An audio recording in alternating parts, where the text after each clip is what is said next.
Hello friends, welcome back to my channel Karthik Telugu news. Friends, ఇవాళ ఈపీఎఫ్కి సంబంధించి ఒక ఇంపార్టెంట్ అప్డేట్ న్యూస్ అయితే రావడం జరిగింది. దీని గురించి మరిన్ని విషయాలు ఈ వీడియోలో తెలుసుకుందాం. ఈపీఎఫ్ఓ ఖాతాదారులకు కేంద్ర ప్రభుత్వం అదిరిపోయే శుభవార్త వినిపించింది. ఆన్ క్లెయిమ్ సొమ్మును ఖాతాదారుల బ్యాంక్ అకౌంట్లో జమ చేయనుంది. ఈ మేరకు కేంద్ర కార్మిక శాఖ నిర్ణయం తీసుకుంది.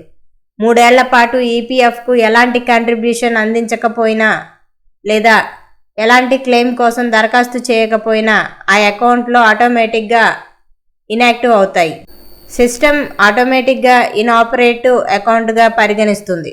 ఇలాంటి అకౌంట్లలో ఉన్న ఆన్ క్లెయిమ్ డిపాజిట్లను ఖాతాదారుల బ్యాంక్ అకౌంట్లో నేరుగా జమ చేయనున్నారు.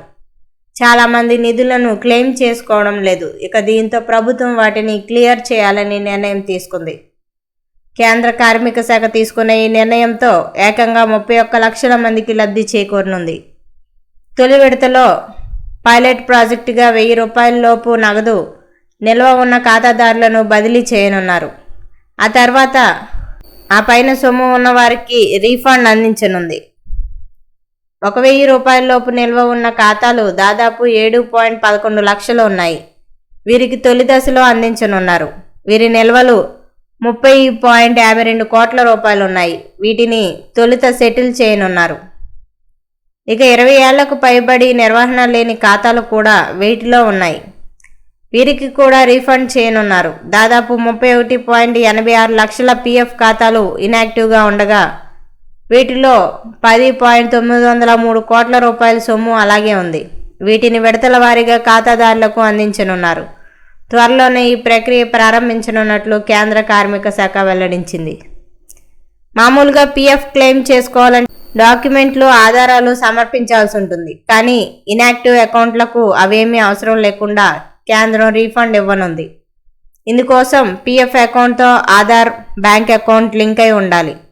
ఇలాంటి వారికి ఆటోమేటిక్గా డబ్బులు వచ్చేస్తాయి. ఈ విషయాన్ని కేంద్ర కార్మిక శాఖ మంత్రి మాండవీయ ప్రకటించారు. ఇక సోమవారం ఈపీఎఫ్ఓ వీక్లీ మీటింగ్ జరిగింది.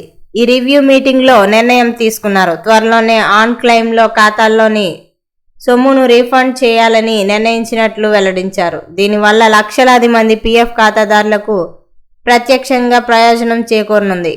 ఇటీవల పీఎఫ్ నిబంధనలు కేంద్రం సరళతరం చేస్తోంది. సులువుగా క్లెయిమ్ పొందేలా కొత్త విధానాలను తీసుకొస్తోంది. ఏప్రిల్ నుంచి యూపీఐ ద్వారా పీఎఫ్ బ్యాలెన్స్ విత్డ్రా చేసుకునే సదుపాయం అమల్లోకి తెస్తోంది. ఆ తర్వాత ఏటీఎం ద్వారా కూడా పీఎఫ్ బ్యాలెన్స్ను ఉపసంహరించుకునే ఆప్షన్ తీసుకురానుంది. ఈపీఎఫ్ఓ 3.0 వెర్షన్ను భాగంగా వీటిని అమలు చేయనున్నారు.